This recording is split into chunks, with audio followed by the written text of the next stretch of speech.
You ask Tiger to solve. This deals with linear equations with one unknown. The final result is x equals -7. Let's solve it step by step. Simplify the expression. Expand the parentheses. Multiply the coefficients. Simplify the arithmetic. Expand the parentheses. Simplify the arithmetic.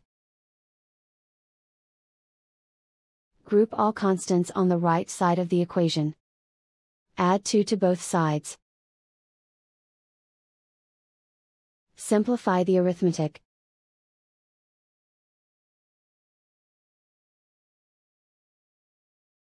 Isolate the x. Divide both sides by -10.